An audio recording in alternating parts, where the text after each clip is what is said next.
Good afternoon. कैसे हैं आप सब लोग? आई होप बहुत मिस कर रहे हो। मैं तो कर रहा हूँ यार। अब मुझे तो बड़ी याद आ रही है तुम्हारी। और एक तो इंदौर में फंसा हूँ तो भाई बिल्कुल याद आ रही है, ट्रस्ट मी। घर से भी बाहर नहीं निकल पा रहे। चलिए, ठीक है। बट आप लोगों के साथ हम लोग इसी तरह से जुड़े हुए हैं, मुझे बहुत मज़ा आता है आपके साथ जुड़कर रहने में। तो आप प्लीज़ स्टडीज से फोकस करें, मुझे मिस करते रहें। व्हाट्सएप पे अपनी कमेंट्स देकर प्लीज़ सजेस्ट करते रहें कि आपको और कौन से टॉपिक चाहिए, कौन सी बातों में प्रॉब्लम्स आई, तो हम लोग उस चीज़ पे सॉर्ट आउट करेंगे। आज स्टार्ट करते डे फिफ्थ है, प्रिंसिपल एंड एनेसिलरी से हमें स्टार्ट करना है। और बेसिकली प्रिंसिपल एंड एनेसिलरी ये अपन आपको याद होगा, एक टॉपिक पढ़ा था, सेक्शन 4। याद है? एक था मेन डॉक्यूमेंट जिस पर प्रिंसिपल पे ड्यूटी लगनी थी फुल, और एनेसिलरी मतलब जो सहायक था उस डॉक्यूमेंट पे लगनी थी 1 रुपए की ड्यूटी। कई बार ऐसा होता है कि हमें कंफ्यूजन होता है कि हमें डिसाइड ही नहीं कर पाते कि मेन ट्रांजैक्शन कौन सा है। दिक्कत क्या है? मेन ट्रांजैक्शन कौन सा है, हम ये डिसाइड ही नहीं कर पा रहे, है ना?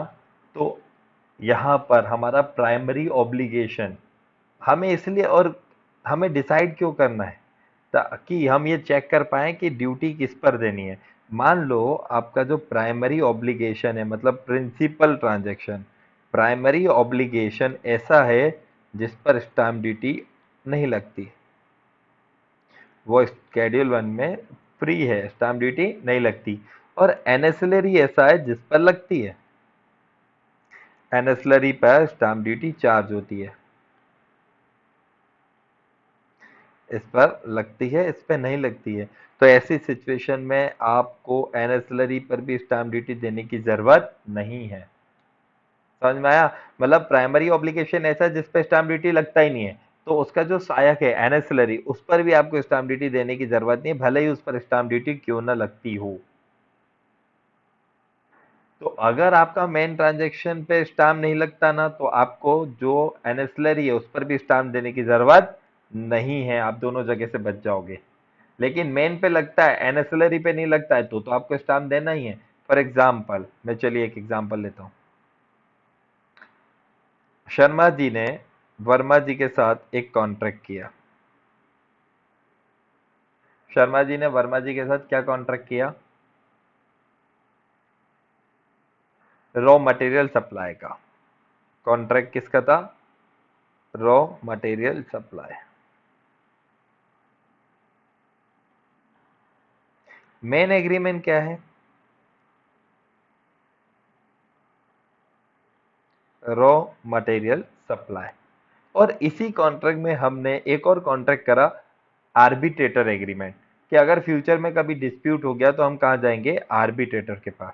तो एनएसएलआरई कौन सा है भाई? मेन कौन सा है? आप ये चीजें देखो, मेन ट्रांजैक्शन कौन सा है? Raw material supply. अब भाई कॉन्ट्रैक्ट किस लिए हो रहा है? रॉ मटेरियल सप्लाई के लिए हो रहा है। अरे कॉन्ट्रैक्ट ही नहीं होगा तो झगड़ा होगा ही नहीं, और झगड़ा होगा मतलब ये कौन सा है? हमारा एनएसएलआरई, आर्बिट्रेटर। अब देखो होता क्या है, रॉ मटेरियल सप्लाई जो है वो काय में आता है? मूवेबल प्रॉपर्टी गुड्स है ना, और मूवेबल प्रॉपर्टी पर मोस्टली स्टाम्प नहीं लगता। तो आपका मेन ऑब्लिगेशन क्या है? आपका मेन ऑब्लिगेशन पे स्टाम्प ड्यूटी पे करने की जरूरत नहीं है। ठीक है, इस पे आपको स्टाम्प ड्यूटी देने की जरूरत नहीं है। पर एनएसएलआरई पे लगता है। एनएसएलआरई आर्बिट्रेशन पर स्टाम्प ड्यूटी लगती है, तो इस पर भी आपको देने की जरूरत नहीं है। इस पर भी आपको स्टाम्प ड्यूटी देनी नहीं पड़ेगी। क्लियर हो गई? आपको ये बात समझ में आ गई? ठीक है। हमारा अगर मेन पर्पस जो है, अगर वो फ्री है तो एनएसएलआरई पे भी देने की जरूरत नहीं है। बट अगर मेन पे लगेगी तो एनएसएलआरई पे तो 1 रुपए ही देना है, फिर तो कोई दिक्कत ही नहीं है। ठीक है, चलिए।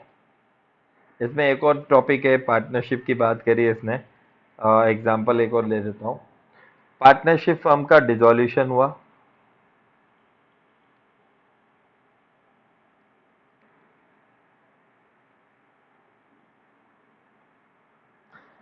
डिसोल्यूशन हुआ, डीड बनाई, हमने क्या करा, फर्म को एक डीड के थ्रू हमने फर्म को डिसॉल्व कर लिया। और उसी डीड में हमने एक बात मेंशन कर दी कि जो आउटगोइंग पार्टनर है उसके फेवर में प्रॉपर्टी ट्रांसफर कर दी। अच्छा एक बात बताओ, सेक्शन 4 लगेगा या 5 लगेगा? अरे भाई सीधा सेक्शन 5 लगेगा, दोनों अपने आप में पूरे हैं। सेक्शन 4 क्या था, एक ट्रांजैक्शन के लिए सेवरल इंस्ट्रूमेंट, तो अपन एनेसिलरी की बात कर रहे थे और प्रिंसिपल की बात कर रहे थे। बट यहाँ पर एक ट्रांजैक्शन है ही नहीं, डीड अपने आप में अलग है और आउटगोइंग पार्टनर जो जा रहा है उसको जो हमने प्रॉपर्टी ट्रांसफर करी, जो बॉन्ड है वो अपने आप में अलग है। हमने लिख के दिया कि हाँ जो प्रॉपर्टी है उसका पैसा हम तुझे देंगे। तो यहाँ पर बहुत सीधी सी बात है, दोनों अलग अलग है, सेक्शन 5 लगेगा। यहाँ प्रिंसिपल और एनेसिलरी का कोई कंसेप्ट ही नहीं है। आओ एक बार आपकी बुक देख लेते हैं।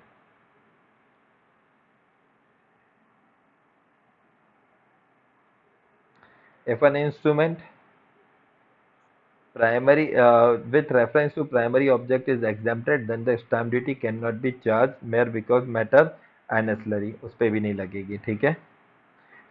It is included and the matter is chargeable to stamp duty. A very common example of this an agreement for sales of goods. अभी मैंने आपको बताया ना, अरे नहीं बताया यार, एग्जाम्पल कैसी बातें करते हो, ये सेल्स ऑफ गुड का, ठीक है। इसके बाद आ जाओ, which also contains an arbitration close. एक तो सेल अपना गुड्स का था, रॉ मटेरियल सप्लाई का, और दूसरा arbitration clause. The latter clause is incidental to the former agreement, वो फॉर्मल एग्रीमेंट है उस पर लगता है।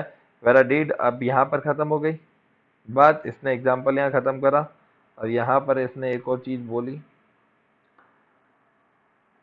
where a deed of dissolution of partnership contain a clause charging the partnership assets for payment of certain amounts to outgoing partner, कि भैया हम उसको पैसे देंगे। हमने उसको एक बॉन्ड लिख के दे दिया, जो हम पैसा बेच के लाए ना, असेट्स को बेच के लाए, हम तेरे को पैसा देंगे पर आज नहीं देंगे, बाद में देंगे, तो हमने एक बॉन्ड लिख दिया, प्रोमिसरी नोट लिख लिया। The instrument is chargeable separately for the charge and the partnership, the former is not ancillary to the latter. भैया बात है, मैंने आपसे पहले ही बोला ना, वो एनेसिलरी है ही नहीं। जब दोनों अलग अलग ट्रांजेक्शन है तो सपोर्टिंग डॉक्यूमेंट आ ही नहीं सकता, ठीक है। इसमें बहुत सारे एग्जांपल दिए, where a document contain a transfer of mortgage and agreement to make a loan. The mortgage and the loan distinct matter, अलग अलग मैटर्स हैं, तो ये टॉपिक आपको देखना है, ठीक है। ये एग्जांपल्स दिए हुए हैं, ये चीजें समझ में आ गई। प्रिंसिपल और एनेसिलरी मतलब एक ट्रांजेक्शन के लिए दो डॉक्यूमेंट, ठीक है, या एक ट्रांजैक्शन को कंप्लीट करने के लिए दूसरा इंस्ट्रूमेंट एग्जीक्यूट किया गया है तो ही वह एनएसएलआरई माना जाएगा। अदरवाइज अगर वो अलग अलग है तो सेक्शन 5 लगेगा, वह एनएसएलआरई का कंसेप्ट ही नहीं है। लीज के केस में भी देख लो, सॉरी लीज, अरे अरे क्या हो रहा है,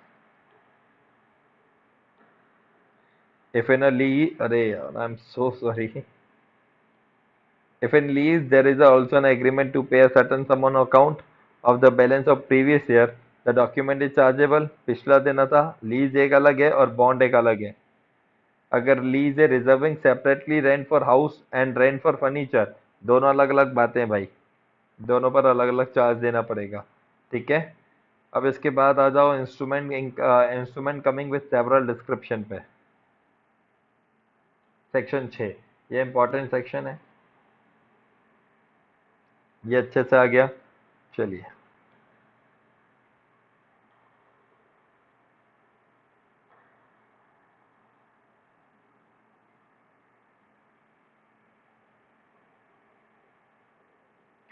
इंस्ट्रूमेंट जो है उसके लिए हम ये डिसाइड ही नहीं कर पा रहे हैं कि वो किस कैटेगरी में आ रहा है, ठीक है। हमको ऐसा लग रहा है कि वो बॉन्ड है, ऐसा भी हो सकता है वो प्रोमिसरी नोट है, मतलब हम कंफ्यूज्ड हैं। क्यों कंफ्यूज्ड हैं? इंस्ट्रूमेंट के टाइटल को लेकर हम कंफ्यूज काहे हैं, इंस्ट्रूमेंट के टाइटल को लेकर हम ये डिसाइड ही नहीं कर पा रहे हैं कि वो कौन सी कैटेगरी में आ रहा है, हम उसकी कैटेगरी ही डिसाइड नहीं कर पा रहे। हम कंफ्यूज हैं दो चीजों को लेकर। मान लो फॉर एग्जांपल हम बॉन्ड और प्रोमिसरी नोट में कंफ्यूज हैं। भाई बॉन्ड में भी एक पर्सन हमने ऑब्लिगेशन बताता किसी दूसरे के लिए, प्रोमिसरी नोट में भी एक पर्सन हमने ऑब्लिगेशन बताता किसी दूसरे के लिए। हम कंफ्यूज हैं कि ये चीज किस में आएगी।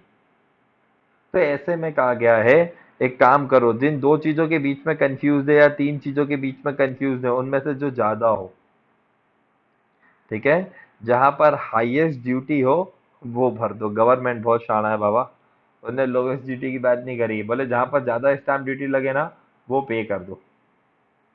आ जाओ, रीड कर लो साहब। Instrument coming with several description, देखो लिखा है अंदर several description in schedule 1 section 6 of the act provides that the instrument shall, where the duties chargeable thereunder are different, be chargeable only with the highest of such duties, ठीक है। तो section 6 is suspect to the provision of section 5. Nothing in the act shall render chargeable with the duty exceeding 1 rupees, a counterpart of duplicate of an instrument chargeable with duty in respect of which the proper duty has been paid. तो basically ये चीज इसलिए की गई ताकि लोग है ना प्रॉपरली ड्यूटी पे करें। यहाँ पर लिख दिया गया है कि अगर आप कंफ्यूज हैं तो सब दोनों में से जो ज्यादा ड्यूटीज लग रही हैं वहां पर जाओ और वो वाली ड्यूटी पे करो, ठीक है। Section 6 applies only where the instrument contains only one matter, एक ही मैटर की बात कर रहा है इसलिए यहाँ पे लिखा है section 6 is subject to the provision of section 5। यहाँ पर बात हो रही है एक मैटर की, where the instrument contains only one matter but falls within two or more items. Matter एक है लेकिन कंफ्यूजन उसके टाइटल को लेकर है कि वो बॉन्ड है या प्रोमिसरी नॉट है, और अगर दो हैं तो दोनों को अलग अलग स्टैम्प ड्यूटी चार्ज करनी पड़ेगी, वो सेक्शन 5 लगेगा। Section 6 covers cases where the instrument does not cover distinct matter but is ambiguous in regard to the various entries given in Schedule 1, ठीक है। एम्बिग्यूटी कहाँ पर है, उसकी जो शेड्यूल 1 में हम उसके टाइटल को लेकर परेशान है। तो इसका स्केच जहाँ पर हाईएस्ट ड्यूटी लगेगी वो चार्ज हो जाएगी। ये बेसिक एग्जांपल्स दिए हुए हैं, ठीक है। कोई डाउट है तो प्लीज पूछें। क्लियर है, आगे की तरफ मूव करेंगे थोड़ा सा। इसके बाद आ जाइए, मैंने आपको ये दो बातें बता दी थी, आई होप याद हो आपको। बॉन्ड डिबेंचर्स याद है, मैंने बताया था लोकल अथॉरिटी वाला, फिर सिक्योरिटीज डील्ड इन डिपॉजिटरी फिजिकल सिक्योरिटीज, और मैंने आपको बताया था इलेक्ट्रॉनिक सिक्योरिटीज।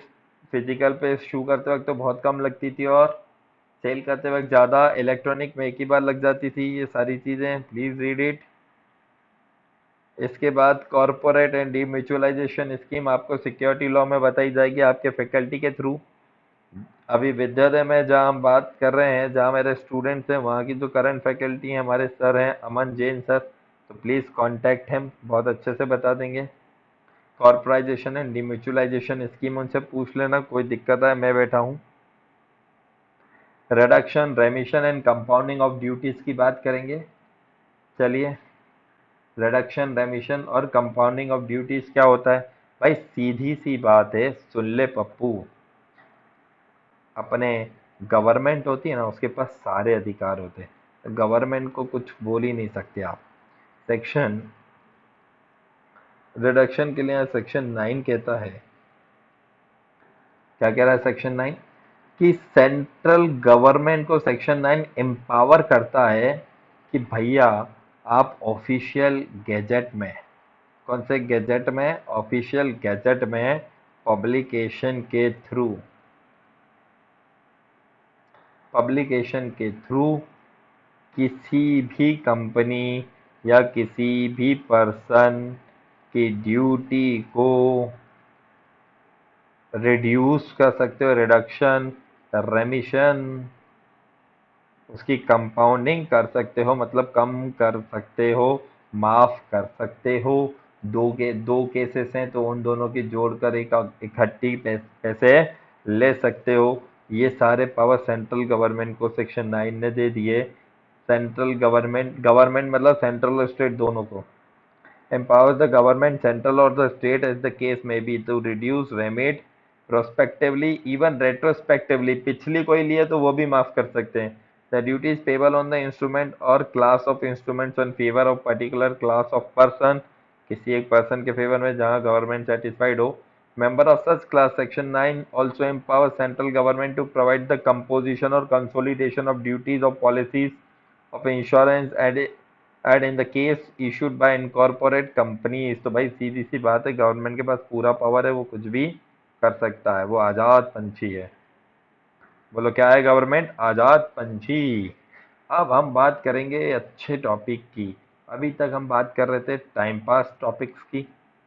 अब यहाँ पर टॉपिक कोई भी टाइम पास नहीं होता, बस इम्पोर्टेंट जो होता है ना, मतलब ये चीजें इजी होती हैं। ऐसा नहीं कि इम्पोर्टेंट नहीं है, वो भी आ सकता है एग्जाम में। अब एग्जाम में आने वाले के लिए तो आने वाले और जाने वाले को कोई रोक नहीं सकता। अब इंदौर में ही देख लो, शराफा का भी रिसेंट केस बताता हूँ मैं आपको। हुआ क्या, दो लोगों को बस कुछ लोगों ने डरा दिया कि तुम्हें कोरोना है। अब वो चले गए इलाज कराने, बेचारे दो सगे भाई थे शराफा में। अब हुआ ये कि कोरोना वोरोना तो था नहीं, जरा सी खांसी आई, वो बेचारे दोनों डर के चक्कर में मर गए। तो है ना, पता है सबसे बड़ी दिक्कत क्या है? ये जो डर है ना, ये या देखो तुमसे सीएस होगा नहीं होगा, छोड़ दो, छोड़ दो। होगा तो हो जाएगा, नहीं होगा अबे ट्राई तो कर, क्यों सोचता है नहीं होगा? और नहीं भी हुआ तो जून के बाद दिसंबर है, ठीक है। सीएस ऐसा कोर्स होता है जहाँ मेहनत होती है, प्रॉपर सारी चीजों का लाइन करना होता है। जरूरी नहीं कि तेने अच्छा पढ़ा तो तू पास ही हो जाए। अब दिक्कत क्या होती है पता है? आपकी way of writing is must, कि आप डेटा को किस तरह से रिप्रेजेंट करते हो। आपको पता है मैं जो अब आपको पढ़ा रहा हूँ, देखो डायग्राम्स बना बना के पढ़ाता हूँ। ये क्यों पढ़ाता हूँ? ताकि आपको समझ में आए कि एग्जाम में क्या। अगर आप क्या करो, पहले आप कंटेंट लिखो, कंटेंट लिखने के हिसाब से फिर आप इस तरह का चार्ट ड्रॉ कर दो। इस तरह का जब आप चार्ट ड्रॉ करोगे तो उससे क्या होगा, भाई कोई चीज आपने भूली है तो वो भी आपको समझ में आ जाएगा कि यार ये वाला पॉइंट अपन वहां पे नहीं डाले पॉइंट्स में। और इस तरह से ड्रॉ करोगे तो जो एग्जामिनर होगा, जो चेक करेगा, वो भी समझ जाएगा कि यार एक पढ़ा लिखा आदमी है, उसने चार्ट भी बनाया है, मतलब वो चार्ट देख के उसके लिए इजी हो जाएगा। तो ज्यादा डीप में नहीं जाएगा, आपकी लैंग्वेज पे फोकस नहीं करेगा, वो थोड़ा बहुत पढ़कर आपको मार्क्स दे के आगे मूव करेगा। तो एक सही तरीका ये भी होता है। बाकी तो भगवान भरोसे चल ही रहा है। चलिए आइए, valuation of stamp duty topic अच्छा है। ये देखिए आपके बुक की बात करेंगे, सेक्शन 20 और 28। हम बात करेंगे कौन से इंस्ट्रूमेंट पे स्टाम्प ड्यूटी लगेगी, कितनी स्टाम्प ड्यूटी लगेगी, ये डिसाइड करना है ना। तो स्टैम्प ड्यूटी लगेगी वो भी एड वॉलेरम ड्यूटी। कैसे लगेगी बेटा? Ad valorem duty. अच्छा, एड वॉलेरम ड्यूटी क्या होता है, अपन बात कर रहे हैं ना, अपन कहाँ भाग रहे हैं, ठीक है। तो अकॉर्डिंग टू सेक्शन 20 क्या कहता है, जो इंस्ट्रूमेंट चार्ज होगा उस पर चार्ज होने पर कौन सी ड्यूटी लगेगी? Ad valorem duty.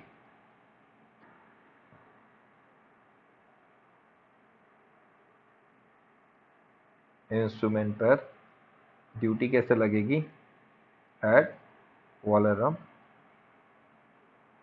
ड्यूटी, ठीक है। जिसे अगर हिंदी में बोलें तो मूल्य आधारित ड्यूटी। ड्यूटी को अब आप देख लेना, एड वॉलेरम का तो मैंने आपको बता दिया, हिंदी बड़ी कंफ्यूजिंग है मेरे लिए। मूल्य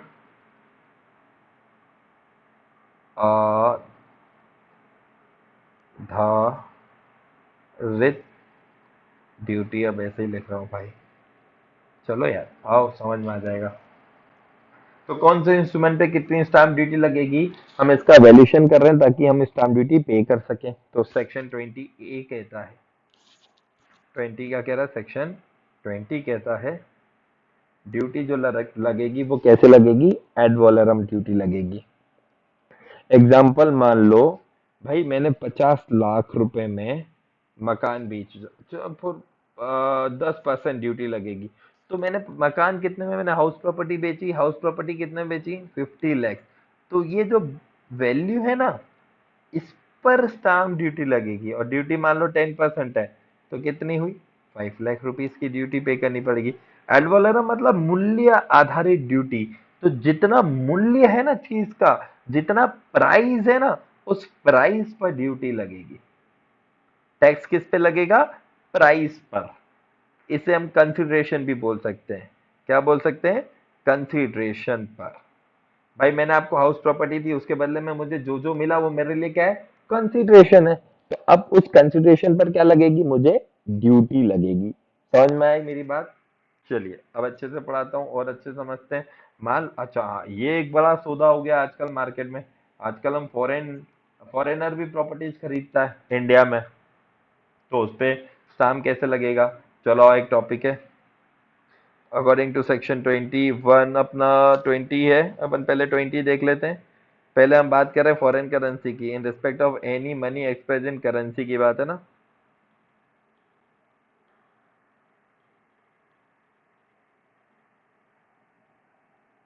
चलो आ जाओ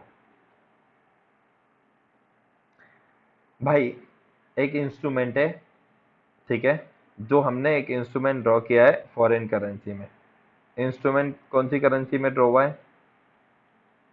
फॉरेन करेंसी में ड्रॉ हुआ। अब क्या करें? एड वॉलरम ड्यूटी चाहिए हमें, तो कौन सी ड्यूटी चाहिए? Ad valorem duty. प्राइस चाहिए, तो बोला है फॉरेन करेंसी को कन्वर्ट करो रुपीज में। काय में कन्वर्ट करोगे? रुपीज में। ठीक है। अब क्योंकि हमें तो वैल्यूएशन कैसे करेंगे, सेक्शन 20 हमें क्या बोल रहा है कि उस फॉरेन करेंसी को कन्वर्ट करो काय में? इंडियन रुपीज में। काय में? इंडियन रुपीज में कन्वर्जन। अब ये कन्वर्जन रेट, कन्वर्ट करने के लिए कन्वर्जन रेट चाहिए। तो कन्वर्जन रेट हम बैंक से लेंगे। किससे ले लेंगे? बैंक से मिल जाएगा इजीली। पर साहब कौन से दिन का लेंगे? रोज तो ऊपर नीचे होता है। तो जिस दिन पे इंस्ट्रूमेंट लिखा गया, इंस्ट्रूमेंट मेकिंग डेट, मान लो इंस्ट्रूमेंट 24 तारीख को लिखा गया, तो 24 तारीख का जो भी कन्वर्जन रेट है, मान लो 70 रुपए है, और फॉरेन करेंसी में $15,000 लिखे हुए हैं, तो 15,000 इंटू 70 करके जो प्राइस आएगा, उस प्राइस पर हम क्या लगाएंगे? स्टाम्प ड्यूटी चार्ज करेंगे। क्लियर है? जिस डेट पर इंस्ट्रूमेंट लिखा गया उस डेट को लेंगे। अब बात हो रही है, ये एक हो गया। अब बात करेंगे सेक्शन 21। ये 20 आपका कंप्लीट हो गया। ठीक है। Indian current rate of exchange on the date of instrument. ठीक है। Central government notifies from time to time, official gazette में द रेट ऑफ एक्सचेंज बताती रहती है। वो नहीं भी हो तो आप बैंक से वो कर सकते हो, ले सकते हो, कोई दिक्कत नहीं है। अब हम 21 पढ़ रहे हैं। 20 कंप्लीट हो गया, आ जाओ 21 पे। मार्केटेबल सिक्योरिटी की बात कर रहा है। किसकी बात कर रहा है? मार्केटेबल सिक्योरिटी की।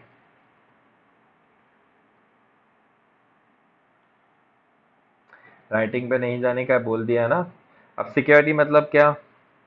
अरे यार भाई, मार्केटेबल सिक्योरिटी जो है इंडिया या यूके के स्टॉक एक्सचेंज पर खरीदी बेची जा सकती है। जो क्या हो सकती है? परचेस या सेल की जा सकती है। उसे हम क्या बोलेंगे? मार्केटेबल सिक्योरिटी बोलो। हाँ, in simple words, in simple words बोलो फटाफट। इन सिंपल वर्ड्स, कंपनी के जो शेयर्स हैं, क्या है? कंपनी के शेयर्स बेचने पर, सेल करने पर हमें क्या देनी पड़ेगी? स्टाम्प ड्यूटी पे करनी पड़ेगी। सर स्टाम्प ड्यूटी किस पे करेंगे? तो शेयर की जो सेलिंग प्राइस है उस पर हमें। एड वैलोरम ड्यूटी मतलब वैल्यू बेस्ड, तो वैल्यू मतलब सेलिंग प्राइस। उस पर जितना मान लो 20,000 रुपए में बेच रहे हैं, तो 20,000 रुपए पर क्या देनी पड़ेगी? Stamp duty. चलो पहले की बात बताता हूँ। पहले फिजिकल शेयर बिकते थे। कौन से शेयर? अब फिजिकल शेयर बेचने के लिए पहले क्या होता था? दोनों पार्टीज एक शेयर ट्रांसफर डीड होती थी, उसको भरते थे, उसमें अपने अपने पर्टिकुलर्स लिखते थे। ये सेलर के, ये परचेसर के, ये पर्टिकुलर लिखते थे, वैल्यू लिखते थे, और फिर साइन वाइन करते थे। तो जो वैल्यू लिखी ना, उस वैल्यू पर जो भी परसेंटेज होता है स्केड्यूल 1 में बताया है, ठीक है, उस परसेंट के हिसाब से स्टाम्प ड्यूटी चार्ज होती थी। अब लोग बड़े मक्कार, ये इलेक्ट्रॉनिक आया तब से तो हमें बहुत सहूलियत मिल गई, लेकिन ये पहले की बात भी तो समझनी पड़ेगी ना, क्योंकि लॉ तो 1899 में लिखा गया था। तो भैया उस वक्त तो फिजिकल मोड में ही सिक्योरिटीज का खरीदना बेचना होता था, तो अब उसके हिसाब भी तो समझना ही पड़ेंगे। अब तो फिर भी बहुत सारी चीजें इजी हो गई हैं, तो समझना तो पड़ेंगे ना। अब क्या करें, लोग इतने बड़े वाले होते थे कि बड़े वाले क्या, हर व्यक्ति अपना सिक्योरिटी मतलब जो वैल्यू है वो कम लिखता था। मतलब उसने बेची भले 20,000 रुपए में, लिखता कितना था 10, ताकि सामने वाले का भी स्टाम्प ड्यूटी बचा सके। हमारे इंडिया में क्या है, एक ही चीज फ्री में मिलती है, वो है राय। हर व्यक्ति एक दूसरे को राय देता था। तो कंपनी भी बड़ी वाली, मतलब यहाँ पर गवर्नमेंट इससे ज्यादा इंटेलिजेंट है। अब गवर्नमेंट क्या करती थी, गवर्नमेंट बोलती थी देखो थोड़ी बहुत मक्कारी करोगे चलेगा, लेकिन बहुत ज्यादा करोगे तो हम तुमको छोड़ेंगे थोड़ी। तो अब गवर्नमेंट शेयर की ड्यूटी कैलकुलेट कर लेती थी, वैल्यूएशन करती थी। कैसे, जब गवर्नमेंट को लग रहा है, तो लिस्टेड कंपनी जो होती है ना, उसके शेयर लिस्ट होते हैं। कहाँ पर लिस्ट होते हैं, स्टॉक एक्सचेंज पर होते ना। तो वो बोलता है कि भैया इसने जो शेयर शेयर बेचे, मान लो 2 तारीख को बेचे, तो स्टॉक एक्सचेंज से पूछ लेता था कि 2 तारीख को, मान लो 2 अप्रैल को बेचे, तो 2 अप्रैल को रेट क्या है। अब रेट है 20,000 और इसने 10,000 में बेचे हैं, तो स्टाम्प ड्यूटी कितने के हिसाब से लगती थी, 20,000 के हिसाब से ही लगेगी। ठीक है। अब प्राइवेट कंपनी कभी कभी लिस्टेड, मतलब प्राइवेट कंपनी जिसके शेयर लिस्टेड नहीं होते, पब्लिक कंपनी जिसके लिस्टेड होते हैं, अब ड्यूटी कंसिडरेशन पर लगती थी।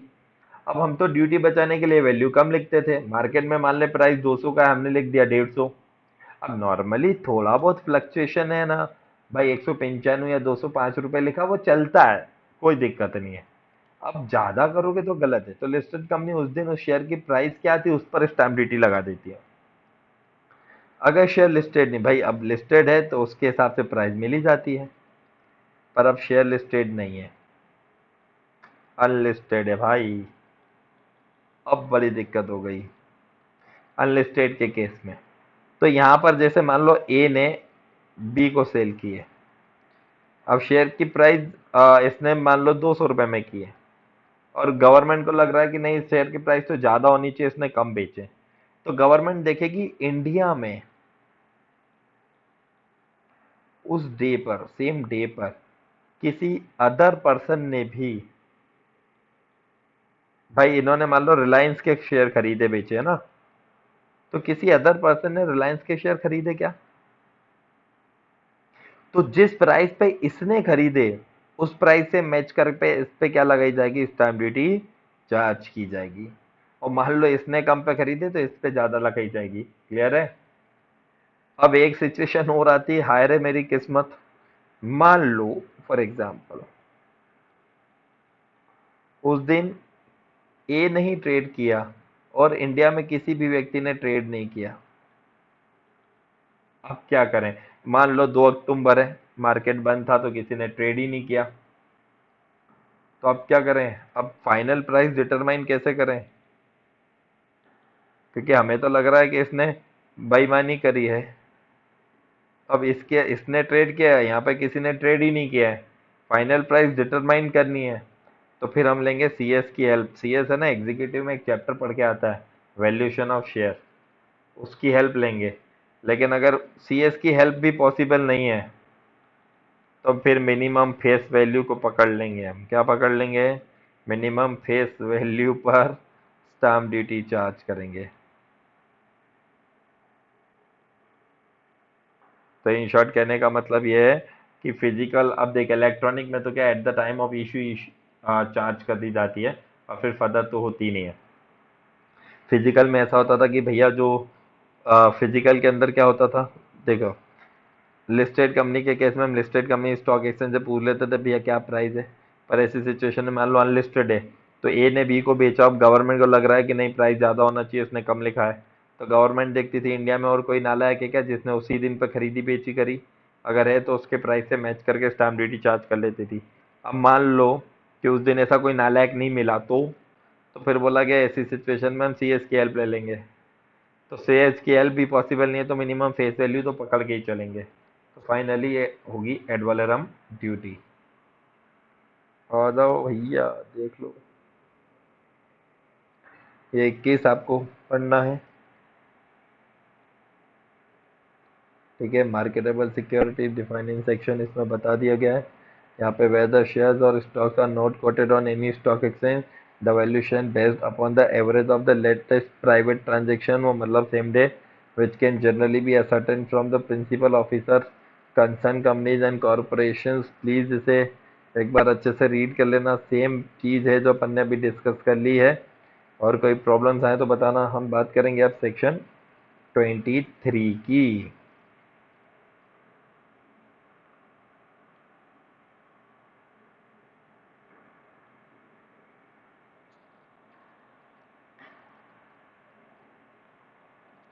एक इंस्ट्रूमेंट डीड जो मनी ट्रांजेक्शन से रिलेटेड है।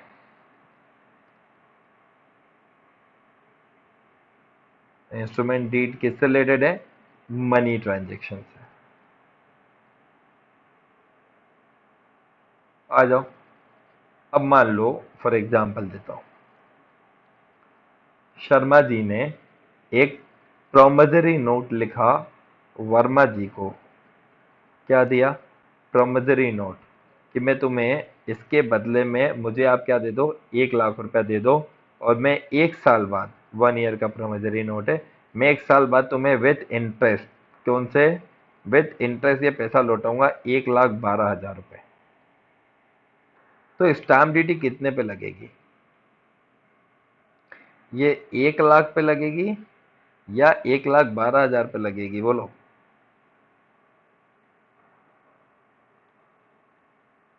हमेशा याद रखना कि अगर इस तरह का क्वेश्चन आए, अगर इंस्ट्रूमेंट में पैसे की बात की गई है, भले उसमें लिखा हुआ है कि विथ इंटरेस्ट पेमेंट करूंगा 1 साल बाद, तो भी स्टाम्प ड्यूटी हमेशा प्रिंसिपल अमाउंट पे लगती है। काय पे लगेगी? प्रिंसिपल अमाउंट पर, मतलब कि 1 लाख पर लगेगी। ठीक है, क्योंकि इंस्ट्रूमेंट आज एग्जीक्यूट हुआ, ठीक है, और आज हमने 1 लाख रुपए दिया। स्टाम्प ड्यूटी हमेशा किस पे लगेगी? प्रिंसिपल पे। इंटरेस्ट की यहाँ पर बात नहीं हो रही। ठीक है, कंप्लीट। 23 समझ में आ गया। अब 24 पे जाएंगे। 24 बहुत इंपॉर्टेंट है, और इससे भी ज्यादा इंपॉर्टेंट है 25। तो 24 पे पहले डिस्कस कर लो, पर ये मोस्ट इंपॉर्टेंट टॉपिक है। पहले अपन आज के टॉपिक में केवल ये लास्ट टॉपिक ही रहेगा जिसे हम डिस्कस करेंगे। उसके बाद 25 जो रहेगा वो नेक्स्ट टॉपिक में डिस्कस किया जाएगा। ठीक है, तो ज़्यादा टेंशन मत लो, लास्ट टॉपिक है आज का। मैं भी जान रहा हूँ ज़्यादा हो गया है। देखो, हमने प्रॉपर्टी ट्रांसफ़र की है। एक पर्सन अगर अपनी प्रॉपर्टी ट्रांसफ़र कर रहा है, फॉर एग्जाम्पल मान लो शर्मा जी, यहाँ पर क्या हो रहा है? प्रॉपर्टी ट्रांसफ़र हुई है। ये वर्मा जी, शर्मा जी के पास है हाउस प्रॉपर्टी। अब उस हाउस प्रॉपर्टी को ट्रांसफर कर रहे हैं। प्रॉपर्टी ट्रांसफर करने के बदले में अब ये हाउस प्रॉपर्टी किसको ले जाकर दे दी? वर्मा जी को। अब वर्मा जी जो इसके बदले में देंगे उसे हम कहेंगे कंसीडरेशन। क्या कहेंगे? कंसीडरेशन। और इसी कंसीडरेशन पर क्या लगेगा? स्टाम्प ड्यूटी लगेगा। एड वैलोरम ड्यूटी बताया ना। अब सुनो मेरी बात, आगे बढ़ रहा हूं। कंसिडरेशन मतलब जो जो चीजें मिली इस हाउस प्रॉपर्टी के बदले में, जो जो चीजें मिली वो सब क्या है? कंसिडरेशन है। आ जाओ, शर्मा ने वर्मा को क्या दी? House property. ठीक है, अब शर्मा पहले ही वर्मा से 1 लाख रुपए उधार ले चुका है। चलो इस केस को वापस समझा देता हूं, आ जाओ। ये नया केस है, इलिस्ट्रेशन दे रहा हूं। शर्मा वर्मा से 1 लाख रुपए ले चुका है। ठीक है, मतलब शर्मा जी को वर्मा जी को 1 लाख रुपए चुकाना है भाई, ये बात दिमाग में रखना। अब शर्मा ने क्या करा? एक हाउस प्रॉपर्टी दे दी। हाउस प्रॉपर्टी दे दी।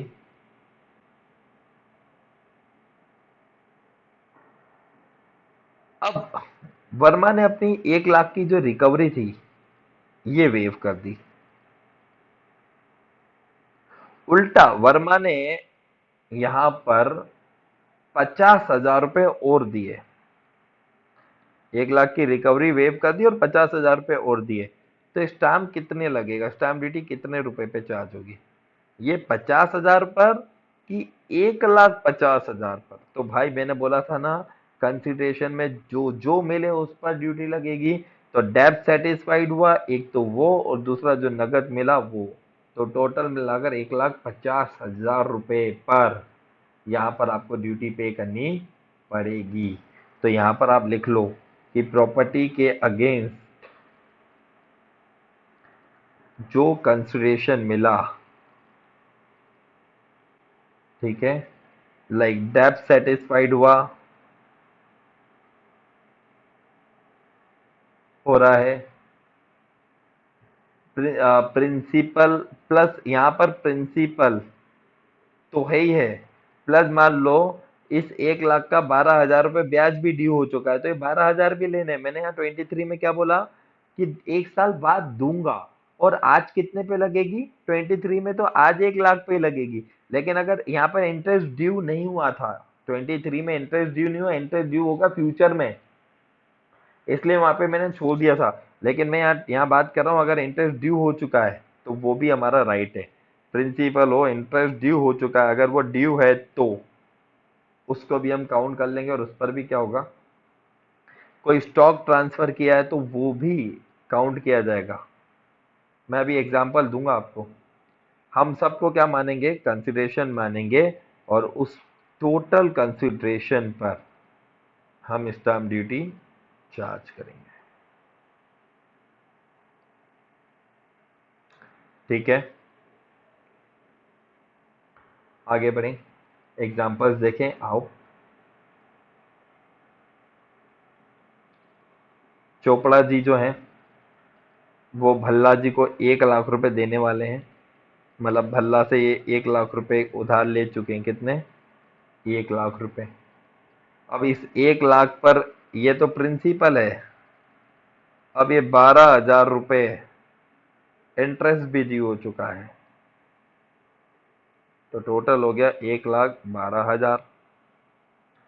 अब चोपड़ा जी ने इसके बदले में भल्ला जी को दे दी एक प्रॉपर्टी, शॉप, अपनी दुकान दे दी।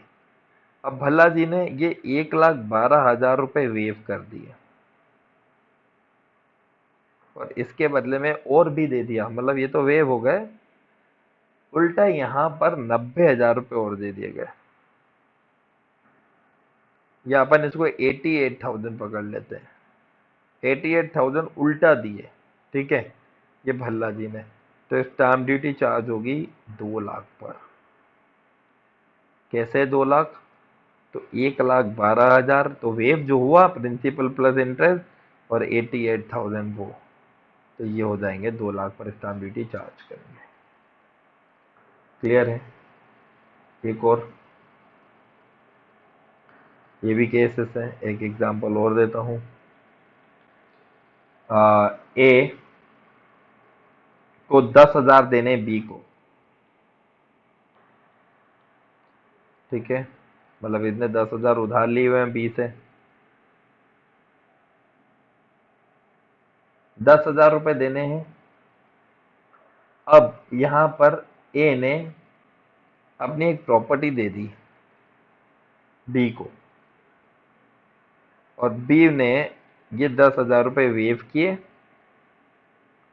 साथ में उल्टा यहां पर बी ने क्या दे दिए? बी ने भाई साहब ने आपको डेब्ट सेटिस्फाइड कर दिया, आप साथ में 5,000 और दे दिए, तो वेवर हुआ, तो वेव प्लस कंसिडरेशन 15,000 रुपये स्टाम्प ड्यूटी पे करनी पड़ेगी। एक और चीज समझाता हूँ। ए ने प्रॉपर्टी बी को दी, ठीक है, उस प्रॉपर्टी, अब ये प्रॉपर्टी ऑलरेडी मॉर्गेज थी, बैंक के पास, बैंक ऑफ इंडिया के पास। बी ने मॉर्गेज कितने का था मान लो, मॉर्गेज अमाउंट था 300 रुपये, और बी ने उल्टा 500 दिए, तो स्टाम्प ड्यूटी कितने पे लगेगी? यहां पर स्टाम्प ड्यूटी 500 पे ही लगेगी। क्यों? क्योंकि जो बैंक मॉर्गेज का जो स्टाम्प होता है ना, वो वेवर, वो क्या हो जाता है बेटा, प्रॉपर्टी जो मॉर्गेज का जो स्टाम्प होता है, वहां पर मेरी बात समझना, मॉर्गेज का स्टाम्प ड्यूटी वापस मिल जाता है। मॉर्गेज का बैंक जो है ना, वो स्टाम्प ड्यूटी वापस दे देती है। तो इसलिए यहाँ पर मेरी बात सुनो, ए ने अपनी प्रॉपर्टी बी को दी, मॉर्गेज वो प्रॉपर्टी थी। अब यहाँ पर जो मॉर्गेज का पैसा है स्टाम्प ड्यूटी का, ठीक है, उसका डिडक्शन मिल जाता है, इसलिए उसको हम काउंट नहीं करते, क्योंकि इसका डिडक्शन मिलता है।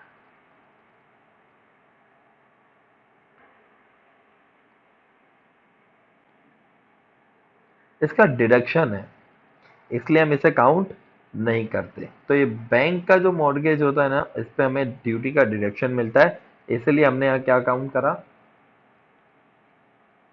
Main amount. ठीक है, एक आखिरी एग्जांपल सुन लो।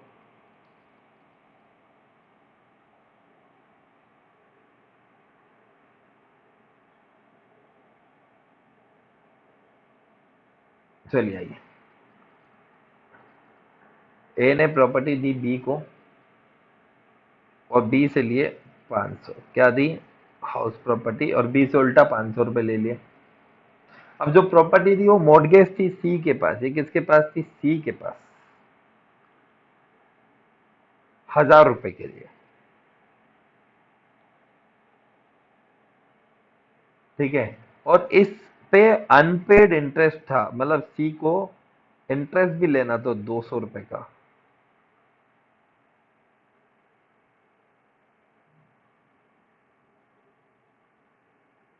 तो टोटल ये 1200 प्लस 500, स्टाम्प लगेगा 1700 पे। अब एक मिनट रुकना, स्टाम्प लगेगा 1700 पे। अब आप बोलोगे सर इधर आपने ये मॉर्गेज पे, ये क्या था, ये समझ में ही नहीं आया, कंफ्यूजन हो गया। अरे हाँ भाई, इधर मैंने स्टाम्प की बात करी, किसकी बात करी, स्टाम्प की। ठीक है, इधर मैंने स्टाम्प की बात नहीं करी है, मैंने किसकी बात करी है, अनपेड इंटरेस्ट की बात करी है। और इधर वाले एग्जाम्पल में मैंने बात करी थी किसकी, स्टाम्प की। चलो मैं वापस से एग्जाम्पल देता हूँ, अब आपको अच्छे से समझ में आ जाएगा। इसको डिलीट करते हैं, आओ एग्जाम्पल सुनो, ये लास्ट एग्जांपल दे रहा हूँ। ए ने अपनी प्रॉपर्टी बी को दी, ठीक है, या ए ने अपनी प्रॉपर्टी बी के पास एक 10 लाख रुपए के लिए मॉर्गेज की, कितने के लिए, मॉर्गेज कितने के लिए हुआ, 10 लाख के लिए मॉर्गेज कर दी, गिरवी रख दी, ऐसा भी हो सकता है, 10 लाख के लिए मॉर्गेज कर दी।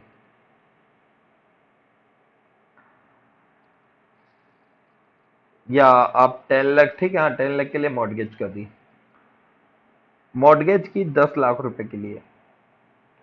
और आज की तारीख में प्रॉपर्टी की जो वैल्यू है ना, वो है 20 लाख रुपए। प्रॉपर्टी की वैल्यू कितनी है, 20 लाख रुपए। थोड़े दिन बाद बी के मन में लालच आया, बी ने बोला यार एक काम करे, मकान अच्छा है, तू मुझे बेच ही दे, तू मुझे बेच ही दे। बोलो क्या कर दो, तू मुझे बेच ही दे, तो स्टाम्प ड्यूटी पेबल होगी। अब यहां पर बात समझो, स्टाम्प ड्यूटी कितने पर पेबल होगी, इस 20 लाख रुपए पे लगेगी या 10 लाख रुपए पे लगेगी, क्योंकि प्रॉपर्टी की वैल्यू तो 20 लाख है। ठीक है, प्रॉपर्टी बिकी भी 20 लाख रुपए में, इसने 20 लाख में खरीदी, तो मॉर्गेज पे तो पहले भी स्टाम्प दिया जा सकता, मतलब अब मेरी बात समझना, तो अब 10 लाख रुपए पे स्टाम्प ड्यूटी देनी पड़ेगी, 20 पर नहीं, भले उसको मिले 20, लेकिन यहाँ पर उसे 10 लाख रुपए पे स्टाम्प ड्यूटी देनी पड़ेगी। मैंने आपसे पहले ही बोला, अभी अपन ने एक बात करी थी, डेब्ट सेटिस्फाइड हुआ तो वो भी उस पर अपन स्टाम्प ड्यूटी ले रहे थे ना, पर यहाँ पर मैं स्टाम्प ड्यूटी केवल 10 लाख पे क्यों ले रहा हूँ, क्योंकि मॉर्गेज के केस में जो स्टाम्प ड्यूटी आप दे चुके हो उसका वेवर मिल जाता है। क्या मिल जाता है? उसका वेवर मिल जाता है। समझ में आई मेरी बात को? उसका डिडक्शन मिलता है, इसीलिए हम उसको स्टाम्प ड्यूटी के लिए काउंट नहीं कर रहे। नहीं तो वैल्यू तो वो 20 लाख है, 10 लाख का डिडक्शन मिल जाएगा, एक्स्ट्रा कितने पे देनी पड़ेगी? 10 लाख पर स्टाम्प ड्यूटी पे करनी पड़ेगी। तो आई होप ये चीजें समझ में आई। आज का लेक्चर खत्म होता है। आपका 60 to 65% जो है वो टॉपिक आप कंप्लीट कर चुके हो। ठीक है, तो 60% अराउंड ये टॉपिक आपका कंप्लीट हो चुका है। मैक्सिमम इसके 3 लेक्चर्स और आएंगे और इन 3 लेक्चर्स में हम इन चीज़ों को पूरा ख़त्म कर देंगे। स्टाम्प बहुत अच्छा टॉपिक है, इंटरेस्टिंग टॉपिक है, प्लीज़ गौर से सुनिए। Have a nice day, take care, शबा खैर, गुड नाइट। तो अभी मत करना, अभी गुड आफ्टरनून ही चल रहा है, पर ठीक है, एंजॉय।